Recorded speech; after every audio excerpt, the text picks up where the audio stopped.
With more on the growing network of terrorists around the world and how it has all evolved, we're joined by Ambassador Ereli.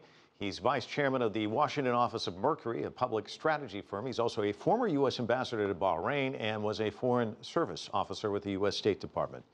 In this video, the James Foley beheading, we hear this voice.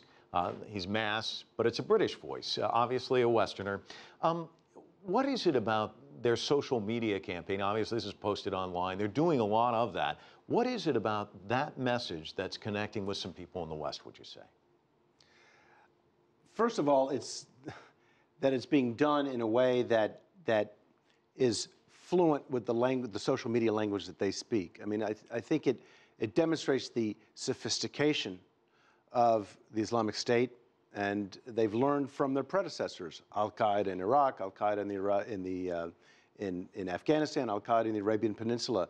I mean, everybody's now focused on this issue with the beheading of Mr. Foley as if it's sort of some new phenomenon. But we need to remember that the Islamic State that we see today is the evolution of 20 or 30 years of terrorist movements that have steadily gained in not only media savvy, but operational savvy.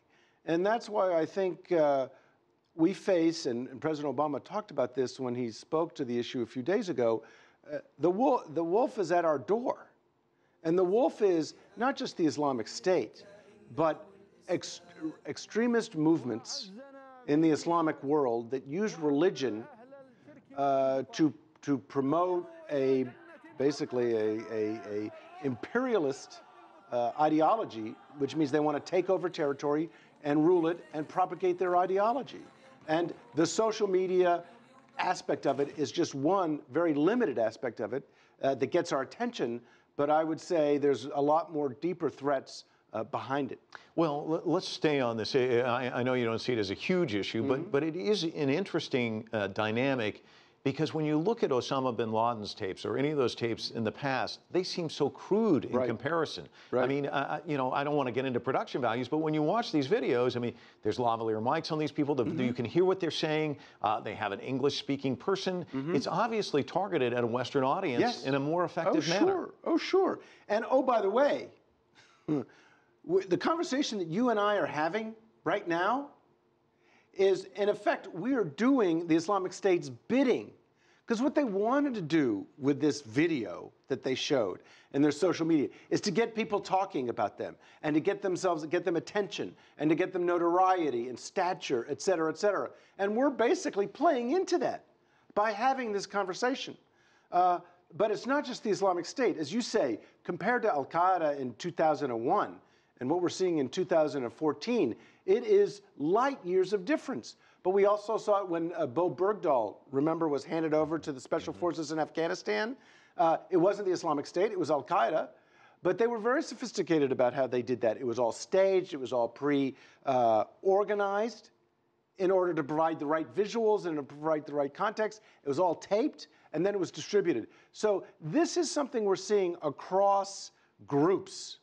And it's part of a sophisticated, integrated campaign that combines information operations with kinetic operations.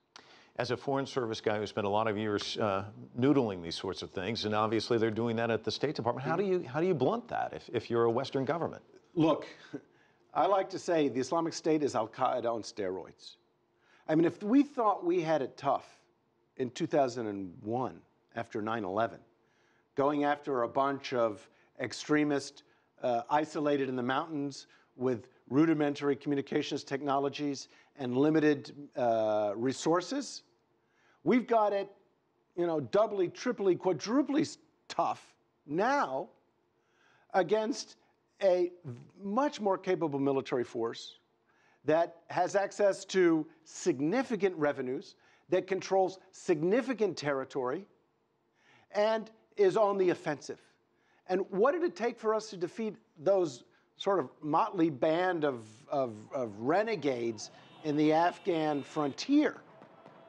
Many years, many billions, trillions of dollars, and many, many lives. What is it going to take us to defeat these guys? I think you're asking a very important question, and the answer is not a good one, I imagine. Ambassador, thanks so much for coming in. Certainly Thank appreciate you. it.